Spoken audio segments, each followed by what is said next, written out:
Good morning and welcome to Rising. Happy Wednesday. We've got another great show for you today.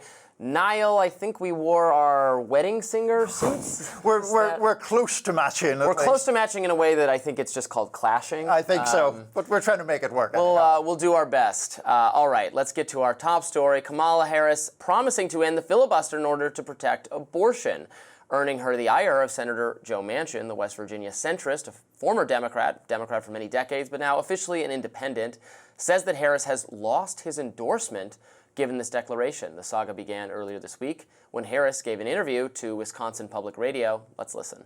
Here, I think we should eliminate the filibuster for Roe, and we need and get us to the point where 51 votes would be what we need to actually put back in. Harris has indicated support for ending the filibuster on certain subjects before, including abortion. The filibuster effectively means 60 votes are required to pass laws in the Senate, and it has been used increasingly as a political weapon. But this most recent move invoked Manchin's indignation. He shot back. Let's watch. Shame on her. She knows that the filibuster is the holy grail of democracy. You're not going to endorse it? I'm not endorsing on no. I think that's basically something that can destroy our country, and my country is more important to me than any one person or any one person's ideology. Getting rid of the filibuster, always a hot topic of debate. So I don't agree with Joe Manchin that the filibuster is necessarily a democracy-enhancing move because it raises the number of votes required to pass legislation. If you're going to pass legislation, you now need to have 60 votes in the Senate, control of the House and the presidency to stop the veto. That is a threshold that very few pieces of legislation can overcome. Obviously, no party has had 60 votes in the Senate since, I believe, Barack Obama briefly had them. The Obama presidency, at the start of his term. That seems not likely to happen anytime soon. However, from the Democratic standpoint, I don't know that getting rid of, not that I'm a Democrat or interested in the Democratic Party's health, getting rid of the filibuster right now seems like a bad idea because aren't Republicans very likely to soon control the Senate? Yeah. There's a high probability in the next 2 cycles Republicans will gain seats. Their biggest advantage is the Senate map, much more so even than the Electoral College. Right. So why would Democrats want to do that now? I'm not sure, and I think this goes to my main frustration with the debates that go on about the filibuster, which that they always seem so selective. Like in this instance, for example, Kamala Harris is saying, yes, I would do away with it to protect reproductive rights. So there are certain circumstances, in her view, in which a subject reaches sufficient level of importance to do away with the filibuster, and then presumably there are lots of topics when it's not important enough for her to suggest doing away with the filibuster. Now, on the topic of the filibuster itself, I actually would do away with it completely if I was in some omnipotent situation, because to me it is just a increasing block on any progress getting done, and that's what I like about it. Well, yeah, but you think the thing about it is it may be a block in that way, but it then freezes up any kind of progress. I think it would be fairer and more democratic with a small d to just say, if you want that party to control the Senate, you vote for them. You want this party, you vote for them.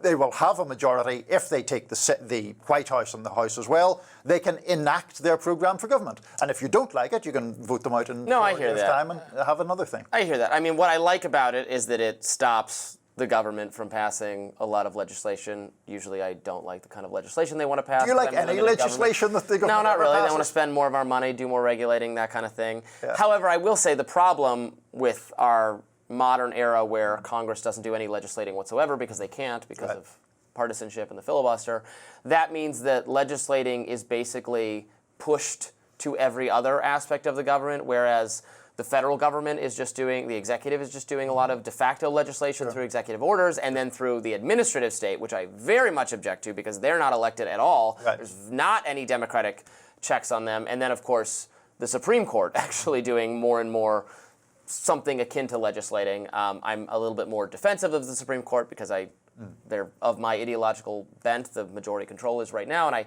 tend to agree. I don't always agree. I tend to agree with their decision making.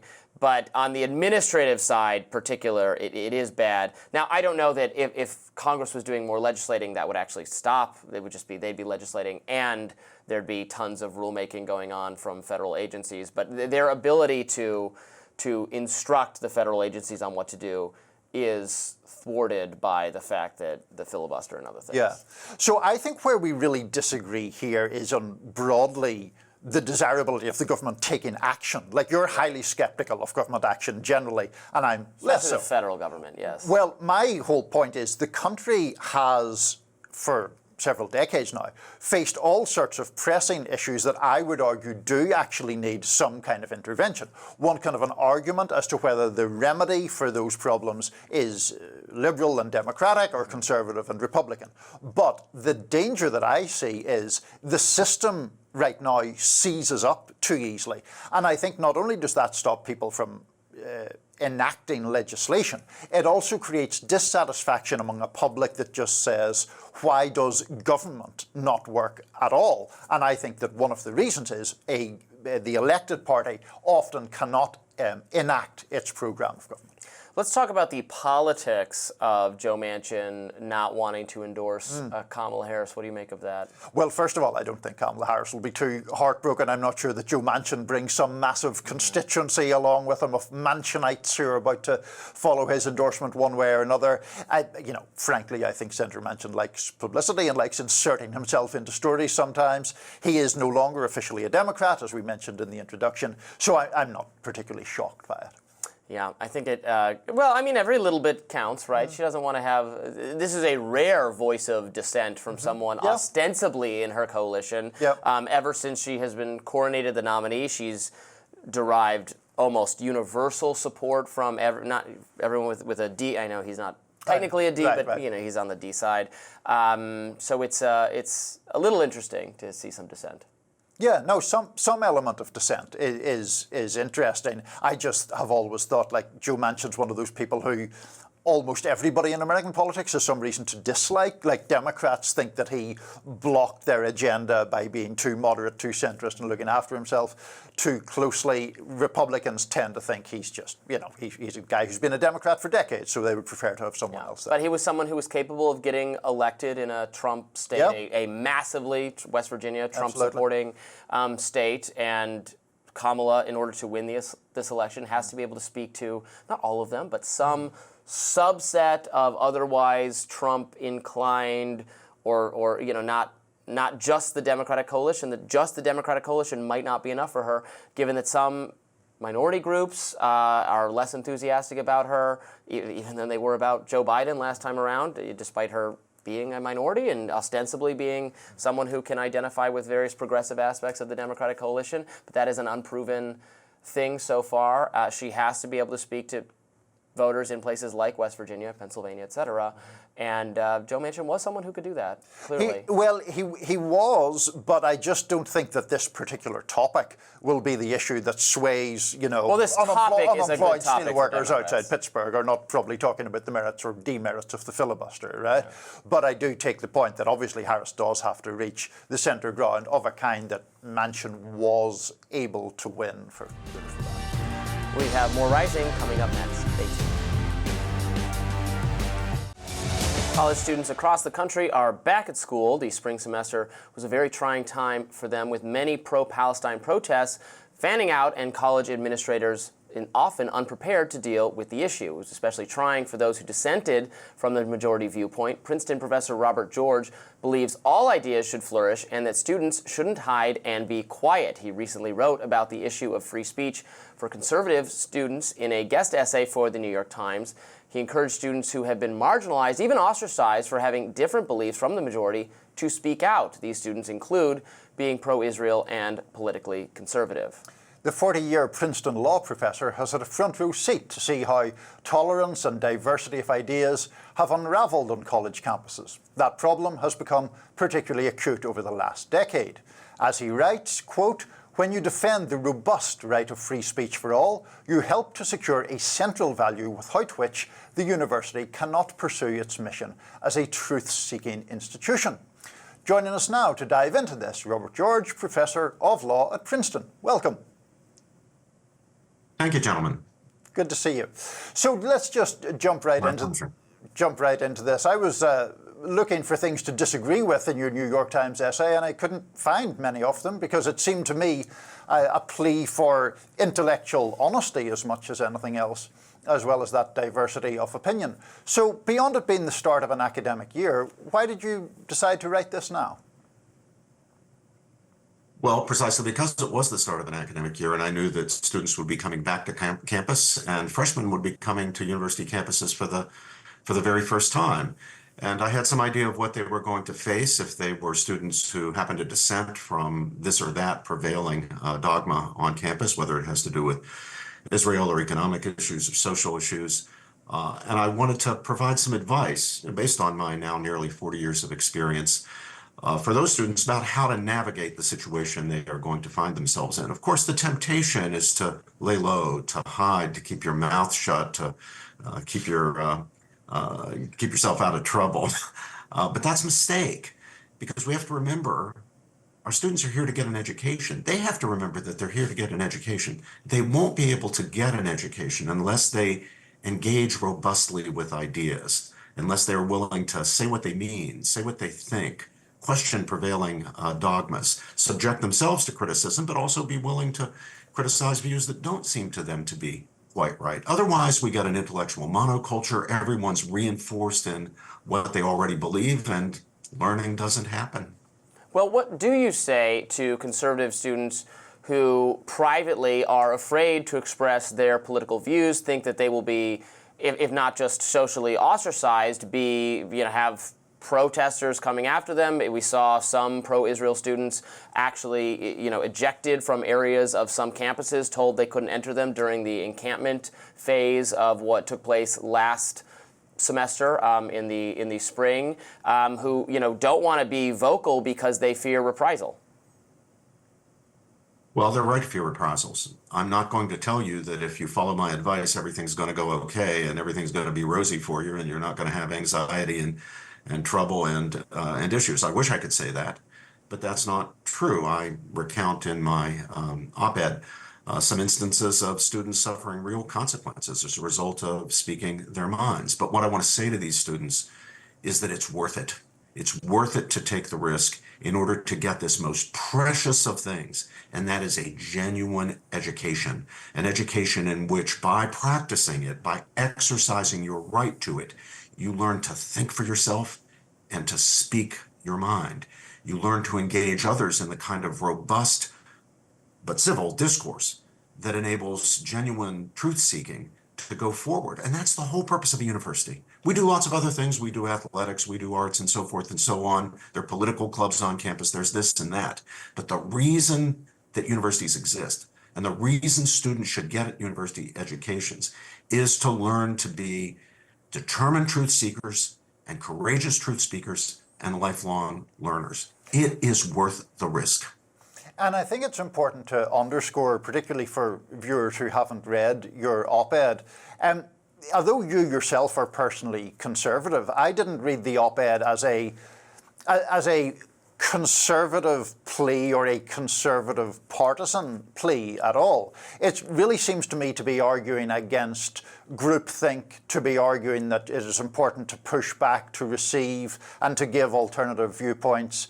And the idea being basically that it is important to challenge orthodoxies from wherever they might arise, be that right or left. Is that a fair characterization? That is an absolutely fair characterization. In fact, the belief in robust civil discourse, the belief in a diversity of opinions on campus, the belief in freedom of thought, freedom of inquiry, freedom of discussion, those used to be old-fashioned liberal values. They're values that shouldn't mark somebody as a liberal or a conservative.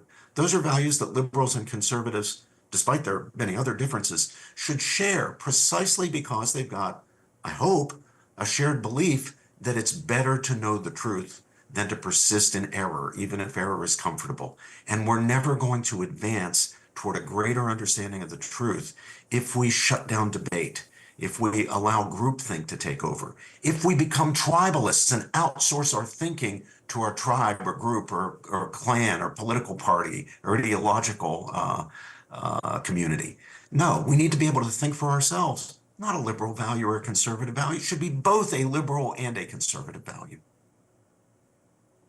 Yeah, the changing landscape on college campuses now is such that I think free speech is often under siege from both political camps are less interested in having dialogue and discussion.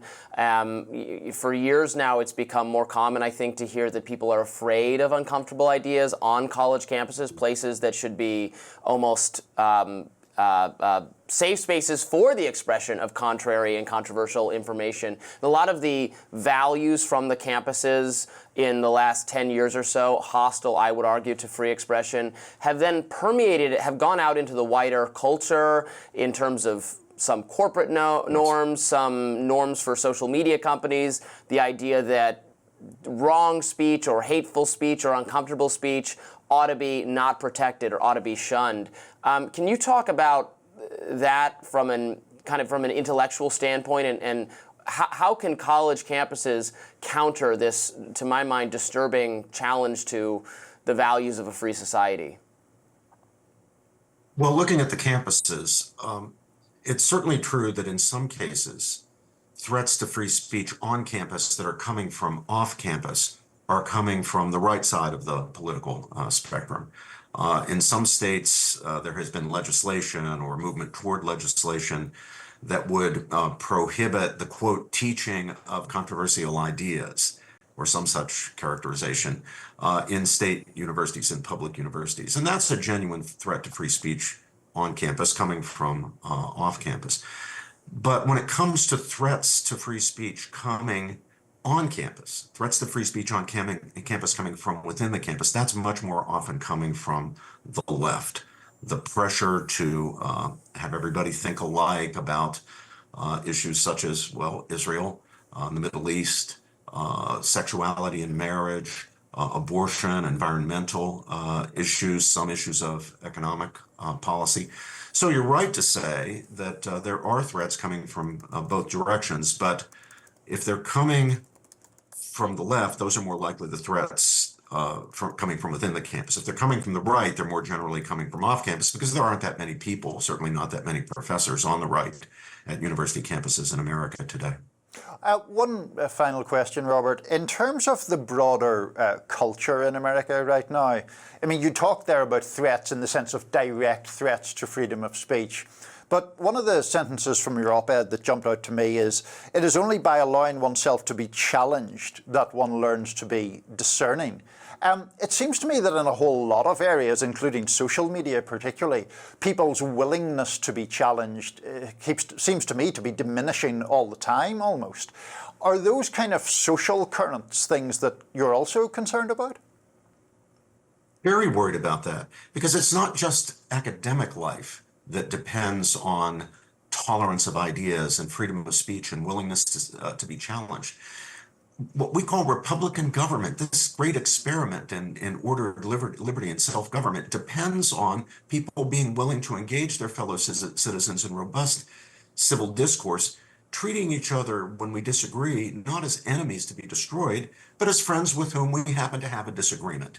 And we're going to work that disagreement out by using the mechanisms, the constitutional principles of deliberative democracy. If we refuse to engage criticism, if we see ourselves as infallible, if we simply assume that the other side has nothing to teach us, then this experiment is not going to have a bright future. It really does depend on everybody's willingness to respect the rights to free speech of others and everyone's willingness to listen to arguments that challenge the point of view that they happen to hold at the moment. Robert George, thank you so much for joining us. We really appreciate it. It's my pleasure. Thank you for having me on. Wider war may be breaking out in the Middle East. Israel has intercepted the first Hezbollah missile aimed at Tel Aviv. This comes after Israel's attack on southern Lebanon, already displacing more than 500,000 people. The brazen pager attack last week, when Israel wired hundreds of pagers purportedly owned by Hezbollah operatives to simultaneously explode across Lebanon, clearly signaling a heightened intensity between the two sides. Now, let's not forget that the year anniversary of when Hamas launched an incursion into Israel and took hundreds of Israeli civilians hostage, killing 1,200 people. This act of terrorism spurred Israel's brutal response that has flattened Gaza and killed more than 40,000 Palestinians and dashed remaining hopes for a two-state solution. Now, looking back on the war in Gaza to date, there's ample blame to go around. ProPublica's Brett Murphy is reporting that the US government's two foremost authorities on humanitarian assistance concluded this past spring that Israel had deliberately blocked deliveries of food and medicine into Gaza. Now, that's groundbreaking given that US law requires the government to cut off weapon shipments to countries that prevent the delivery of US-backed humanitarian aid. Yet, when Secretary of State Tony Blinken was presented with these findings, he rejected them. And in a statement to Congress, he said, quote, "We do not currently assess that the Israeli government is prohibiting or otherwise restricting the transport or delivery of US humanitarian assistance." ProPublica's Brett Murphy joins us now to discuss it all. Brett, you're very welcome, and thanks for your reporting, which I personally found fascinating. I think for people who aren't necessarily immediately familiar with this State Department report that came out a few months ago, they may miss the significance of it. Can you just explain succinctly why this report was so important? Sure. So the Biden administration passed a policy. This policy was that the State Department needed to address some Israeli assurances about the laws of war. Namely, were they allowing humanitarian aid into Gaza was one of the big things that the Israelis were meant to assure the U.S. government about. The State Department had to address those assurances, vet them, and then tell Congress why it found that those assurances were credible. Before that report was delivered to Congress by Secretary Blinken, several other agencies weighed in, and that's what we were reporting on. We were reporting on what USAID told him and what his own Refugees Bureau had told him about those Israeli assurances. Go ahead. Well, I was just going to say, and the issue here is that the people with real expertise in the area were, in essence, saying the Israelis are blocking it. And then Blinken eventually came to the conclusion that they weren't, or in the quote that we read out there in the introduction, this rather convoluted phrasing about exactly whether the way they were blocking it, were they blocking it right now, or were they blocking it directly in contravention of the relevant terms of the specific arrangement. It's a pretty unpersuasive document, in my judgment, the Supreme Court, the State Department report. But how do you read where it eventually landed? Well, the reason why this was all so important, as you just mentioned, is that there's a law. It's the Foreign Assistance Act, and that law says if the U.S. government knows that a foreign partner who we are providing military assistance to, if that foreign partner is simultaneously restricting or blocking humanitarian aid, then we, the U.S. government, is required to cut off the military assistance to that country. That's why this was also significant. And it was a very explosive thing, what he was told, what Secretary Blinken was told by USAID. And like I said, at the same time, his own Refugees Bureau made the same determination that the law that I just mentioned should be triggered. In other words, we have found that they are restricting aid, and therefore military assistance should be cut off. This is a huge deal. The context of his own bureau's assessment came as they were discussing whether or not to free up, I think it was $830 million in military financing for the Israelis. So when Secretary Blinken delivered his report to Congress, he, as you said, very carefully chose the words and how the State Department was currently assessing what the situation was, even though he had been told, like I was saying, by the foremost experts at USAID that was not the case. He ultimately sided with his ambassador to Israel, that's Jack Lew, who had sent a cable to him previously saying that we trust the Israelis. We believe the Israelis when they say to us that they are going to facilitate aid and not block it. This was also very significant because Ambassador Liu's own staff had told him repeatedly in the weeks and months leading up to that cable that the Israelis have been blocking aid into Gaza, and they've been listing specific incidents as evidence. USAID also listed specific incidents as evidence. So there was a lot of information that the State Department had at the time before Secretary Blinken delivered his official assessment to Congress. Well, and we've seen videos, right? We've seen videos of aid trucks being blocked.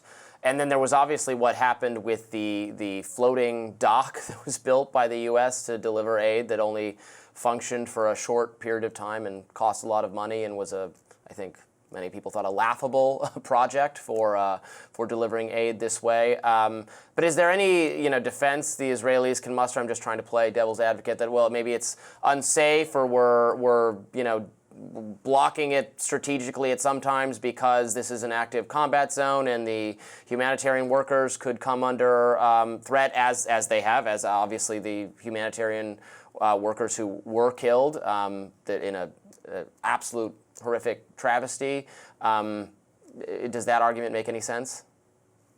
They've said, we are following international law. We've always operated under international law. They have also said some of these incidents in which aid workers, convoys were struck were mistakes.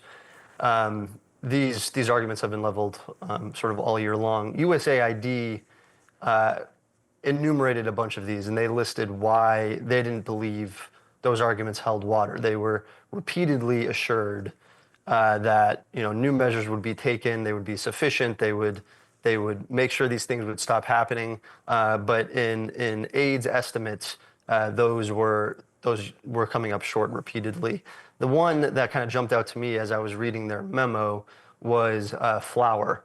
There was enough flour in an Israeli port about 30 miles away from Gaza. I think it was early in the year, maybe February to March. But the Israelis were not allowing flour in because they said the recipient of that flour that was going to distribute it was the UN's branch in Gaza.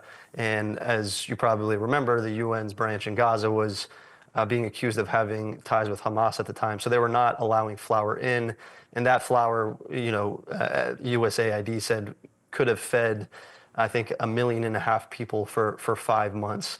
Likewise, with those strikes on the humanitarian group convoys, aid was saying that a lot of these incidents took place after those convoys, locations, and routes were previously shared with the Israeli government and approved. That's a process called deconfliction. Same with some of these sites, medical tents and such. They were shared with the Israelis, but they were still struck in attacks later. They were saying this is evidence of them restricting humanitarian aid, and chalking these things up to an accident each time doesn't really hold water. Brett, first of all, I agree that issue of the flour jumped out at me from your report as well. As did another thing on the political side, where you quote a woman by the name of Stacey Gilbert, who of course resigned from the State Department over the State Department report that we're talking about. And you quote her talking about that report and saying, that report and its flagrant untruths will haunt us.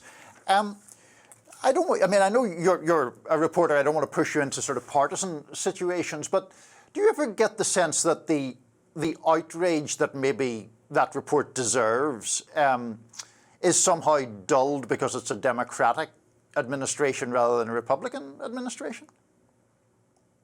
Yeah, that's a good question. I don't really know. All I know is what I'm told from people inside the State Department who I talk to regularly.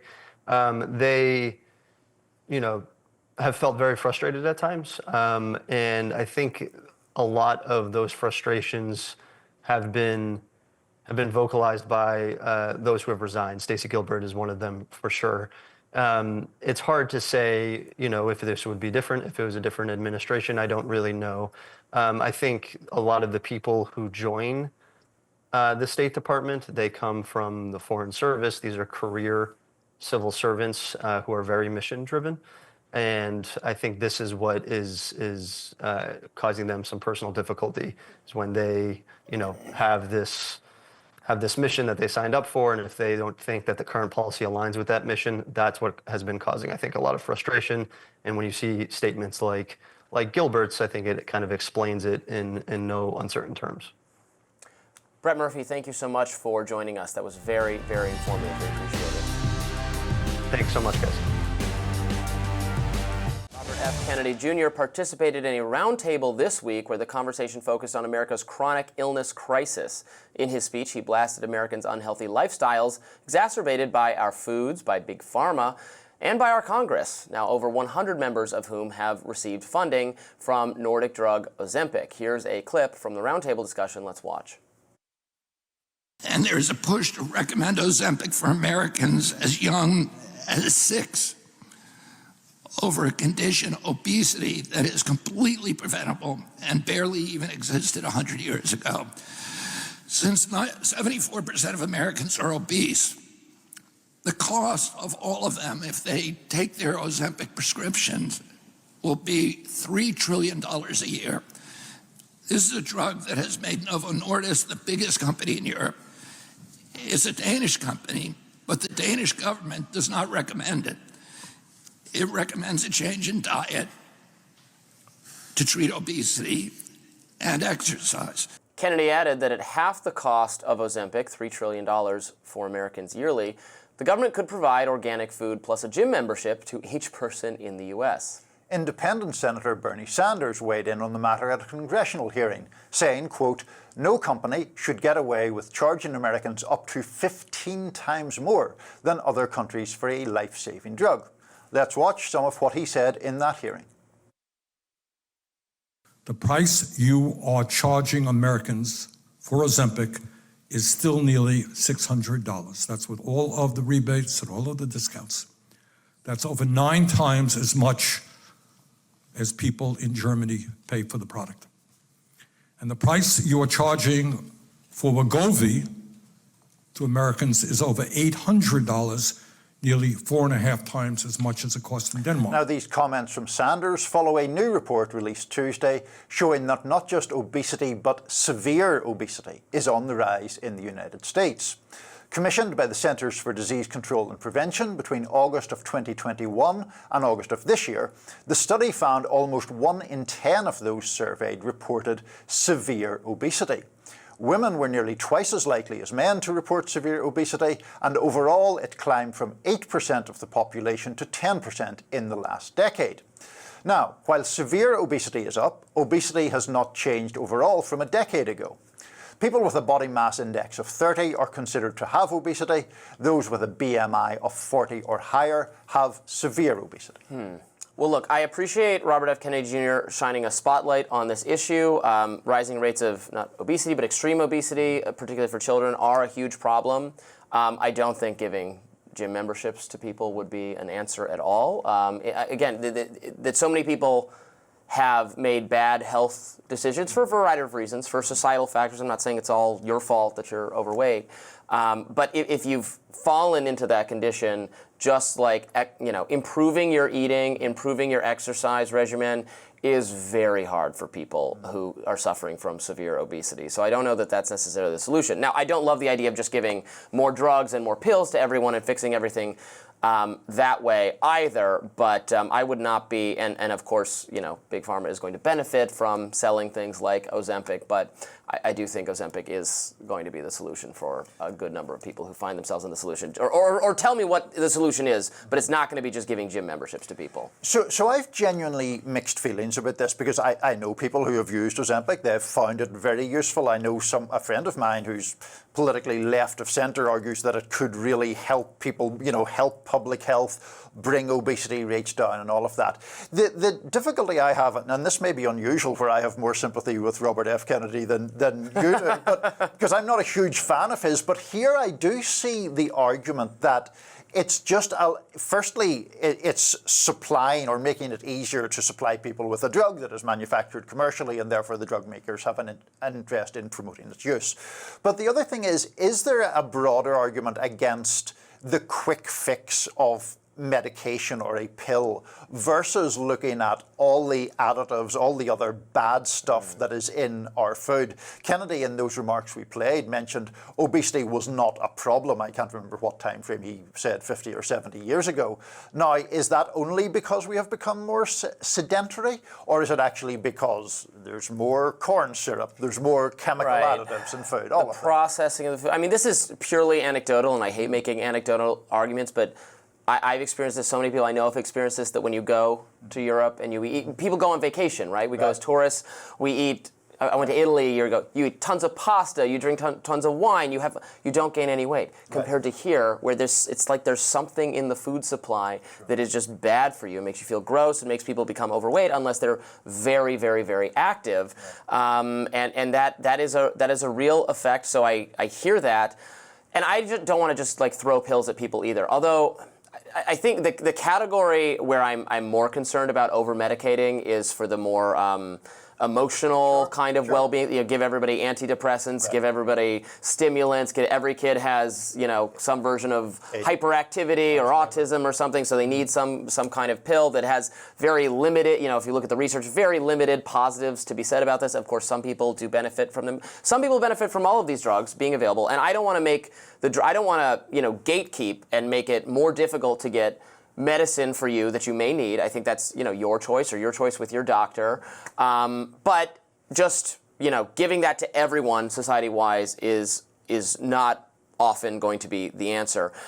In terms of the cost, the cost being, and this comes up again and again with drugs here.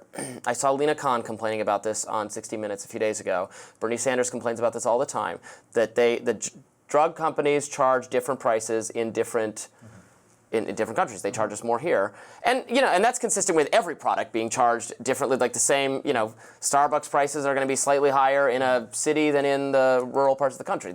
Your dollar purchases you more in less developed places, even within America. Here's how I would fix this. If they're charging less for it in Germany, I would just make it legal to buy the drug in Germany and bring it here. But it's not. It's illegal under US law. You cannot buy drugs elsewhere and ship them here.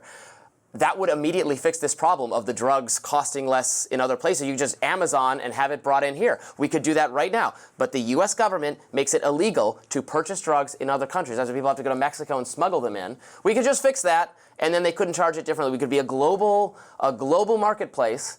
That's a U.S. government problem. Robby, Soave and Bernie Sanders kind of ish on the same side on something. This is almost. I don't know what his solution. His solution is probably to mandate that the company has to sell it here in the U.S. market for whatever the cost is in Germany. I'm just saying, just run around him. Just buy it from Germany. Well, I think he would probably agree with you in the sense of the government being sort of captive to these corporate interests. But I can solve it with a market way rather than a government way. But it's drug makers who want to make the big profits here, right? So, I mean, that's the argument, that if you freed people up to just get it anywhere, then they could get the lower prices and you would bypass this. And if we relax some of these patent laws, which are so abusive, I mean, you know, I have some agreement with the left criticism of big pharma and how they pursue profits, but some of their business model is like government protected in terms of the patents and everything. You're unable to introduce or have generics for medicine because of ridiculous.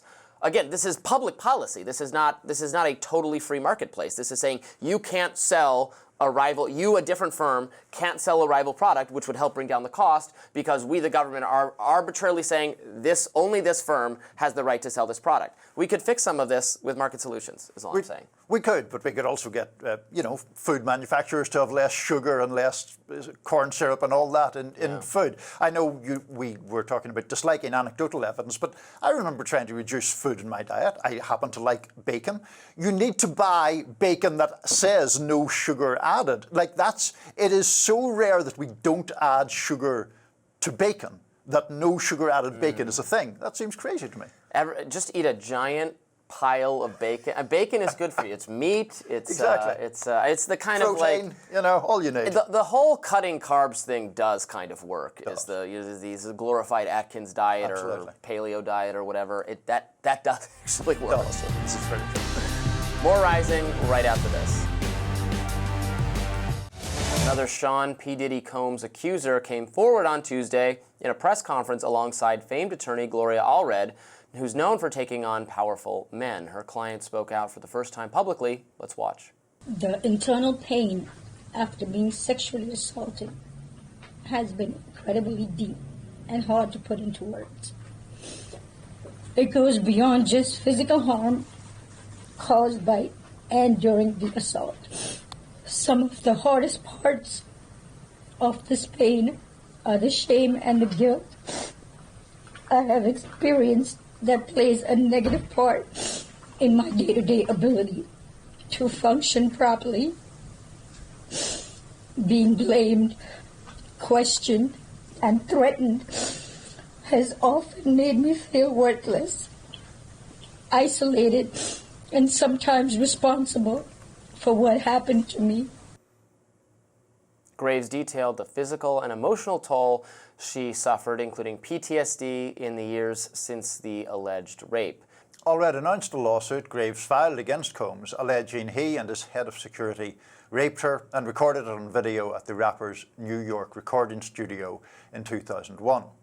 Details in the court filing alleged that the then 25-year-old Graves, who incidentally was dating an executive who worked for Combs, after allegedly being lured to a meeting with Diddy, had a drink and then felt lightheaded. According to the lawsuit, Graves lost consciousness and awoke in Combs' office and lounge at the studio. Combs and his bodyguard then allegedly raped her, slapped her, slammed her head against a pool table, and, she says, ignored her screams and cries for help. Adding to the fodder surrounding Combs' arrest, a number of music executives announced they will be stepping down. Sony Music Nashville chairman Randy Goodman announced he is retiring at the end of the year. Industry veteran Kaz Kobayashi is set to step down as president and CEO of Warner Music Japan later this year, and CEO of 300 Entertainment Kevin Lill is vacating his post. Meanwhile, News 4 New York reporter Melissa Russo found out that Combs and disgraced crypto CEO Sam Bankman-Fried are being held in the same block at the Brooklyn Detention Center. So we should emphasize that these are allegations, Absolutely. unproven, that this woman has come forward to make, referencing events that happened, if they did happen, 20 years ago. They're horrifying, what she describes, absolutely horrifying, and certainly worth taking seriously given what is the investigation that is taking place, the interest from the government, the allegations of sex trafficking and drug use and forcible rape and everything that's going on. So they should certainly be taken very seriously. Yeah, absolutely. I mean, it's hard to really know what to say when there are such allegations that are so horrendous. They are allegations. People are entitled to the presumption of innocence until proven guilty. Yes. But the allegations themselves are awful. They seem to indicate, if true, blatant abuse of celebrity power, music industry power, the power of wealth, the power of fame, to allegedly abuse this woman in the most horrific way possible. What are we to make of these music industry retirements? Do you think that is connected? I don't know. I'm a little queasy about stating too much of a connection there. I mean, we'll see if more comes out. Yes, when people retire suddenly or unexpectedly, of course, that always causes some eyebrows to be raised. That said, I don't want to remotely get into the area of seeming to impute culpability or complicity simply because people happen to resign. At a certain time, they may have planned to resign anyway. Yeah, absolutely. I know people are going to be saying that it's linked and that this is, the Epstein moment for the music industry, that there was complicity and knowledge and participation, or at least awareness of what's going on, and that these people want to get out of any potential spotlight while they still can, because the lid is coming off now. We're going to be hearing so much more about people who were involved. I know there have been celebrities, Hollywood people who've been retreating from social media in the wake of some of this coming out. And people have been speaking up kind of in a muted, hesitant, semi-pronouncement sort of way for years, with Usher saying that he lost his virginity to a much older woman when he was underage while under Diddy's purview. There have been concerns about what Justin Bieber went through while under Diddy's influence. The shooting that took place so many years and years ago at that club, and so on. So it's fascinating that it took this long for really enough dominoes to fall over that he's under proper investigation. Yeah, and I also think you raise an important point when you say about, the music industry generally, because it is kind of weird that up until now, the music industry has not had a quote-unquote Me Too moment in quite the same way as certainly television had, stand-up comedy even had to some degree. And, without pointing the finger at any particular artist or anything like that, it would be unlikely to me that the music industry hasn't produced a significant share of either outright predators or people who have engaged in fairly questionable behavior with people of the opposite sex or the same sex. And the fact that that has not really been subject to the same kind of scrutiny is unusual, and perhaps that is changing. We'll be back with more Rising right after this. My, what a coincidence. Nancy Pelosi's husband sold over $500,000 worth of Visa stock just weeks before the DOJ's antitrust lawsuit against that company, according to the New York Post. In case you missed it, the Justice Department has sued Visa on Tuesday, accusing the company of illegally monopolizing the debit card market and driving up prices for businesses and consumers. The suit alleges Visa handles more than 60% of debit card transactions, rakes in over $7 billion in annual processing fees. The suit further alleges that Visa used its market power to stifle competition and keep fees high. Statement Attorney General Merrick Garland said, quote, "We allege that Visa has unlawfully amassed the power to extract fees that far exceed what it could charge in a competitive market. Merchants and banks pass along those costs to consumers, either by raising prices or reducing the quality of service. As a result, Visa's unlawful conduct affects not just the price of one thing, but the price of nearly everything." Meanwhile, Paul Pelosi, the former House Speaker's husband, sold 2,000 shares worth of Visa between $500,000 and $1 million. That's according to a July 3rd congressional filing. The time Pelosi sold his stock, there was no public indication that an antitrust lawsuit against Visa was imminent. A spokesperson for Representative Pelosi told the Post, quote, "Speaker Pelosi does not own any stocks, and she has no prior or subsequent involvement in any transactions." Right? It's not her. Just the husband, who has all sorts of stocks in lots of company. Famously, they had stock in Facebook as well. So it's possible this is all above board and is a coincidence and has nothing to do with this forthcoming investigation, but a lot of people are going to have a hard time believing that. Yeah, I think a lot of people would have a hard time believing that, regardless of which member of Congress it was or which spouse of which member of Congress it was. I think the whole idea of members of Congress being able to trade stocks freely. Yes, in this case, it's not the member, it's her spouse, but it's inherently dodgy. There is an inherent assumption that people have access to some kind of inside information. I assume Paul Pelosi and now Congresswoman, rather than Speaker Pelosi, would say that they had no knowledge and that it was all above board, as you say. But on a sort of smell test, it smells pretty shady. And Speaker Pelosi, when she was Speaker, she was famously opposed, or at least opposed for some time, very reluctant to endorse or sign off on or move forward with the Stock Act, the efforts to prohibit members of Congress from doing just that, from trading in stocks or their close family members. She famously said, well, we're not going to do that because we're a capitalist country. And I'm like, I'm for capitalism. But capitalism is not when the people setting the rules get to participate in, that's the job of Congress, is to be regulating and to setting some structure. We disagree with what the regulation should be or the extent of them, but that is not is the government getting to play in the marketplace in ways market actors can't even. Right. Because market actors, if they have insider information, they're not able to use that. Congress, by the nature of the work they do, is going to accrue insider information because they get briefed on these kinds of things. They get heads up on investigations that are going to take place. So whether it's right for them to be able to play in the stock market, and we know they use this unethically. We know when the pandemic was about to happen, members of Congress, there were Republican members of Congress, this is not a partisan thing whatsoever, that used that effort that information immediately to dump stocks in certain companies and buy in pharmaceutical companies, given that the pandemic was coming down the pipeline. This is all grossly unethical. It horrifies the American people. It is something that Americans, left, right, and center, don't want their politicians engaged in, but we need the politicians themselves to agree to pass legislation not to do this, and that's never going to happen. No, although some unlikely ideological bedfellows have. I mean, if I'm recalling correctly, Congressman Gates and Congresswoman Ocasio-Cortez were both favouring actions to prohibit this or to greatly limit. And both Josh Hawley and progressive Democrats in the Senate have agreed to do it. So there are, this is the horseshoe. There are the people the mainstream media derides as extremists speaking for the American people on this issue, but it not going anywhere. No, and I think that one of the reasons why the American people have such an objection to it is it may not meet the legalistic definition of insider trading, but in layperson's terms, if you are a member of Congress, you are going to know what's coming down the pike. You're going to be privy to briefings that a regular member of the public is not privy to.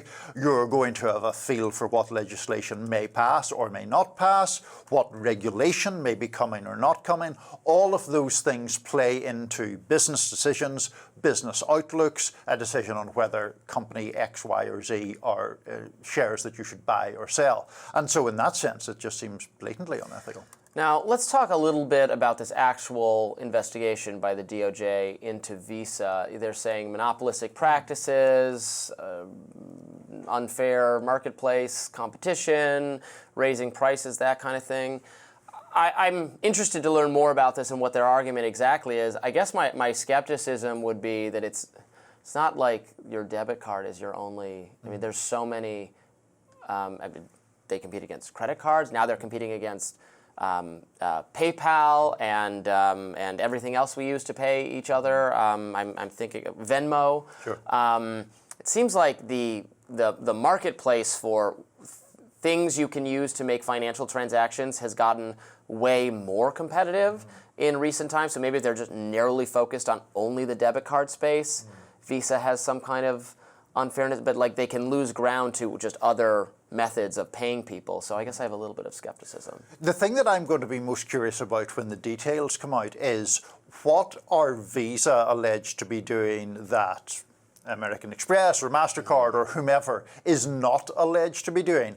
I can see an argument that says if you are any one of the companies that I've just named and you go to a small business owner, for example, and say, look, if our card is used in your business, you have to give us, whatever percentage. And the business owner says, well, that percentage is too high. And Visa or whomever just says, well, that's tough because we are the behemoth financial company and you're not, and we're going to use our muscle to force you to use our products. Now, that could theoretically happen, but again, it gets back to the point of are Visa doing that in some more nefarious or overreaching way than anybody else in the industry? Yeah, this comes up again and again. Is the product in a dominant market position because it's doing something unfair or illegal, or is it in a dominant market position because it's a preferred service? It's popular, and also because they use, you say force, but if they say that we want you to use our card and that's what your customers want, and here's what it costs, and the entity on the other end says, oh, that's unfair, we don't want to pay for that, but that's what their customers want. They're just kind of using the fact that they're a desirable market product to get more out of the market. I don't know that that's unfair in the sense that, whoa, life is unfair, I wish I could pay less for things, but it's not unfair unless it's actually illegal. And for antitrust, you have to, the new thinking that like Lena Khan is a part of is very much about how it should be, how firms need to compete in the marketplace in a way that is fair to their rivals. But really the basis of antitrust law for decades and decades has been harm to consumer. Not like you're not obligated to treat firms you're competing against in a what's fair. They're trying to beat the other firm. Now, if there's demonstrable harm to the consumer that's demonstrated, then you can make some kind of case. But what happens, at least a lot in the tech sector, because the government has gone after all, Amazon and Apple and Google and et cetera, is that these are products that people like using, and that is where their dominating position stems from, for the most part. So I have skepticism. I share your skepticism in a lot of ways. I just wonder, to the point of harm to the consumer. Yeah. Let's say, and I'm picking these figures out of thin air because we don't have the details of exactly what the suit alleges yet, but say, for example, Visa said, every transaction using our card, there's a 10% cut for us. And you could then at least hypothetically argue that is a harm to the consumer because the cost is so large that those costs get passed on to the consumer and falsely inflate the price of goods or services, right? That would be a harm done. Now, then you get back to the question of, is Visa dominant? It plainly doesn't have a monopoly, but is it so dominant that its power and influence needs to be curbed? If it is a harm, is the remedy just, I'm going to use Venmo more often? Yeah, possibly, possibly. All right, we'll be back with more Rising right after this. President Joe Biden visited the ladies of The View on Wednesday, where they discussed his historic move to step out of the race. He found his crowd. This was his response. And look, I never fully believed the assertions that somehow there was this overwhelming reluctance of my running again. I didn't sense that. And although the polling, as I said, Biden's polling was different, the fact of the matter is my polling was about, we're always within range of beating this guy. I stepped down because I started thinking about it. It's hard to think of, I know you're only 30, but it's hard to think of, it's hard for me to even say how old I am. No, I'm serious. I don't know. Why is that? I give my word. It's like, holy God, that can't be right. The president insisted he had remained confident all along in his ability to beat Trump.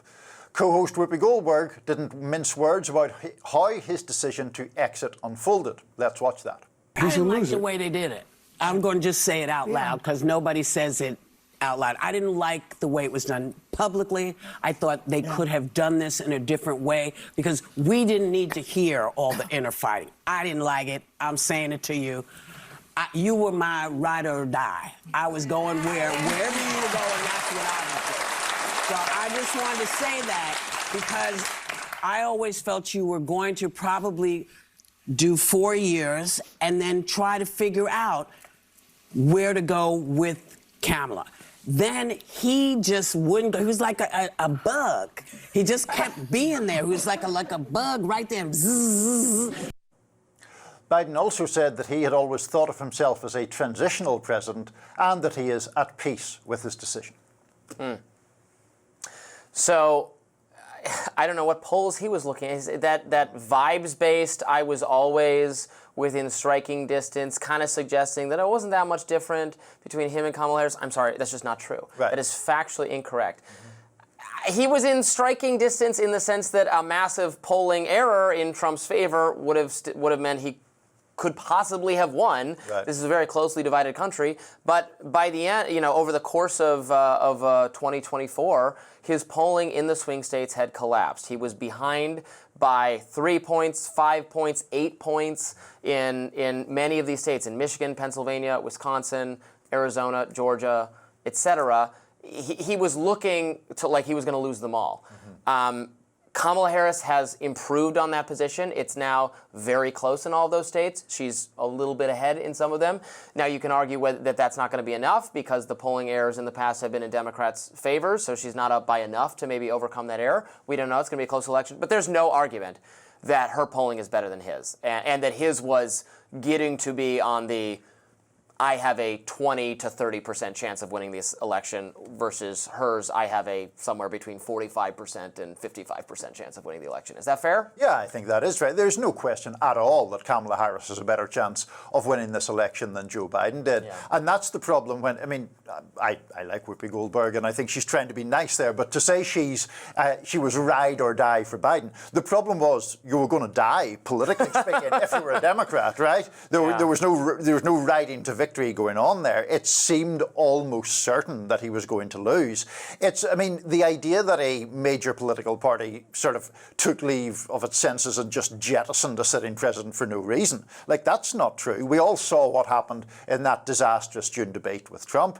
It put a very sharp point on the concerns that people had already had about Biden's cognitive abilities. That in turn left Democrats believing that they were doomed if Biden was going to be the nominee, and that's why there was the attempt to oust him. I do not share this criticism that sometimes comes from the kind of Trump right as well as ultra-Biden loyalists, that this was some kind of coup. A party has the right to try to, get the nominee that it wants, and I think it's fine to try to put pressure on someone. He could have resisted that pressure to the end if he'd wanted to do so. I mean, he did resist it that's her complaining about how she said, I don't like how it went down.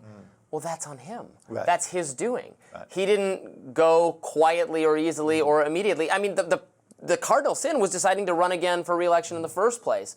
Once he had done that, we were set on this path because he was not going to make it to the end in terms of withholding from the American public how advanced his age-related decline was, or and maybe it had gotten much worse in just the last couple months of him remaining the candidate. I find that plausible, but it was also foreseeable given that he's the oldest person ever to seek office in this way, and there had already been signs as far back as the midterms. He could have retired, decided not to run again. A lot of people thought that's what he was going to do. He never explicitly said he was going to be a one-term president, but he sort of let that idea exist out there, and then it was going to be handoff to Kamala Harris. Then he decided not to do that, and so we were forced in this. She could say it was ugly and embarrassing for him, and it was, but that's because he had to get. It had to get dragged into the public because he wouldn't go quietly. Yeah, and I think as well, people, of course, always say it's about his age, and I'm sure I have said it on occasion. There are people who are that age who are very mentally sharp. The question was really, is he capable of serving another 4 years as president? Now, you could have made that argument in 2020, and obviously that argument was made successfully, and that's one of the reasons why he won. It became much more difficult to make that argument recently, especially in the wake of the debate. I will say this, though, if you were Joe Biden, I guess it's in some ways, even though a painful situation to be effectively ousted, it's kind of more pleasant to be sitting there having all these soft questions on The View than it is facing the possibility of defeat in a major election. The View is the most friendly interview he could conceivably do on the planet Earth. This is the most pro-Biden, all of them pro-Biden, Biden-friendly. So it was the most favorable atmosphere he could have. And still, we played those clips. I just watched some of it on my laptop. He still does seem to struggle through it a little bit, and he takes time to come up with his words, to say what he's going to say, even when it's not confrontational or adversarial whatsoever. It's fawning, and still you can see that he's having a little bit of difficulty with it. Yeah. I mean, it was going to be brutal if he did another debate or more interviews or anything of that nature. Yeah, he's just not up to it. No, any kind of hard-hitting interview I think would have been very difficult, and that appearance on The View you couldn't really classify as an interview. It's a sort of cozy chat with broadly supportive people, and as you say, he does still seem quite hesitant, and I think one of the things that makes his physical and cognitive condition so politically damaging is, I don't want to seem to be like gloating about it whatsoever. I think it's actually sad because so many people have seen relatives struggle with the cognitive effects of aging, and those effects are so recognizable to so many of us. And so when you see the president, even in that kind of very soft setting, and the movements are rather slow and stiff and deliberate, and the verbalizing is somewhat hesitant, it's just not, it's not great.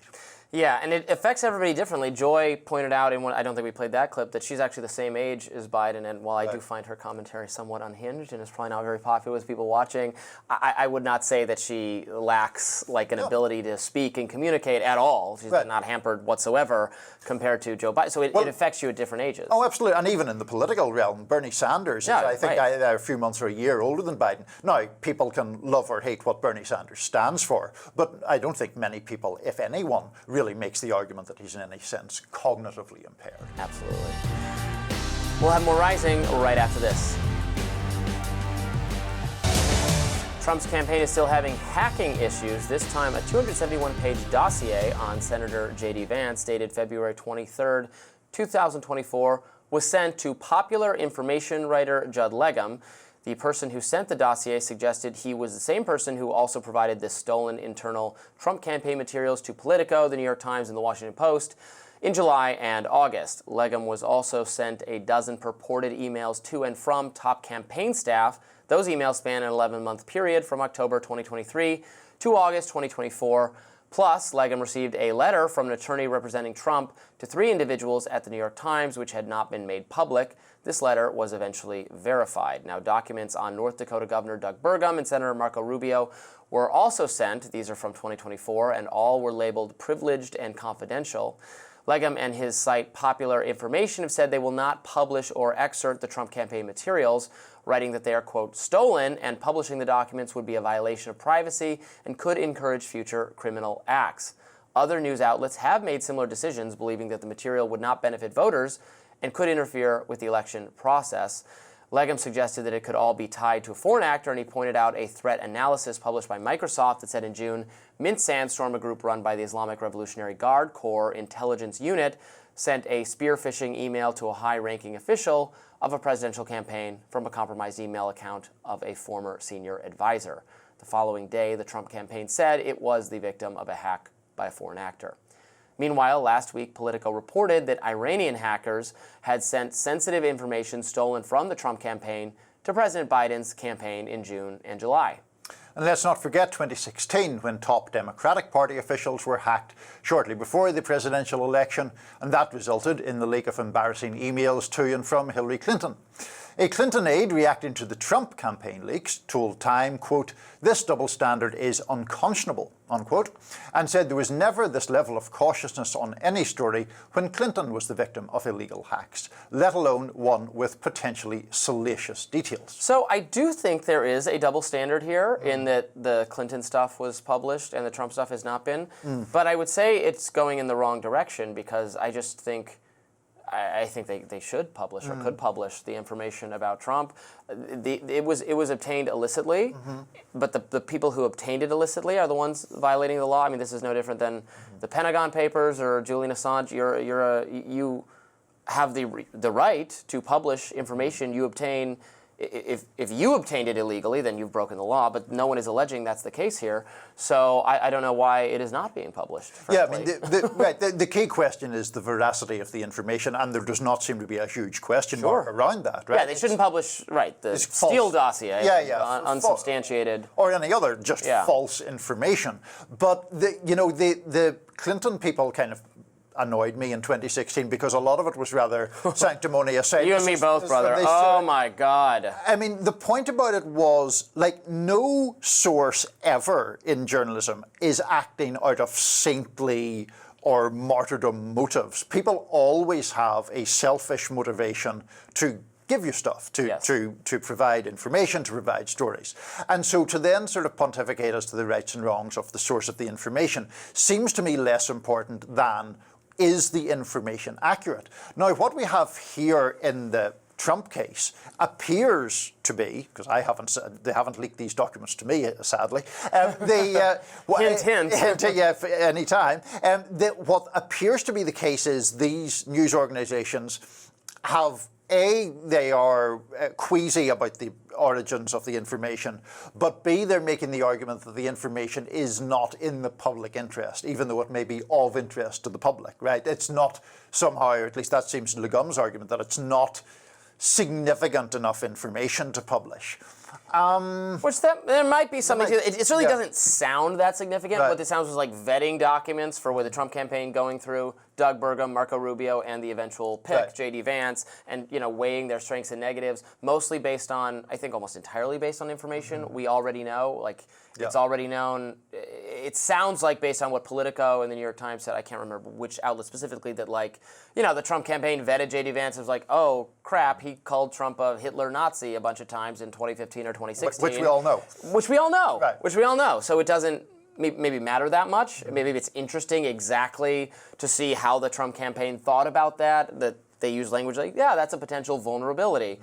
So it just doesn't seem like a big deal either way. But it not being a big deal might argue also for then just publishing it. It's like we don't have to weigh that this is the gravity of this because it's just not, it's already publicly known information. Maybe that cuts both ways, I don't know. Do you think, hopefully this isn't too naive a question, but do you think there's any sense in which Trump may be a beneficiary of the backlash against the Hillary stuff? The argument was, in her case, well, it's publishing foreign information.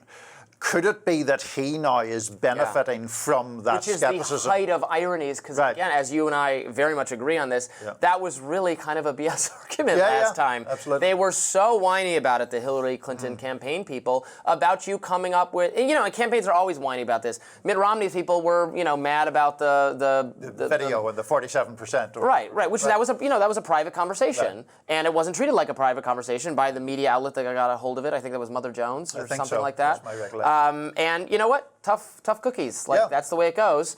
Hillary Clinton's people were the same way. This is like the information. They treated it like there was something suspect about it because it was foreign origin. Right. You can't just delegitimize it because some foreign actor shared it or has an interest in releasing it. Right. And a lot of kind of mainstream Democratic people have gone down that way of thinking. They're like, no, this is misinformation, disinformation, et cetera, because it benefits some foreign power. Well, is it true information? That's what we're really interested in. People have to judge for themselves what they do about it. Well, I remember making that very argument on Twitter, as it then was, to somebody. It wasn't a Clinton campaign person, but it was some sort of somewhat liberal good government type around 2016 or the aftermath. And of course, I got absolutely bombarded with antagonism, but that's par for the course.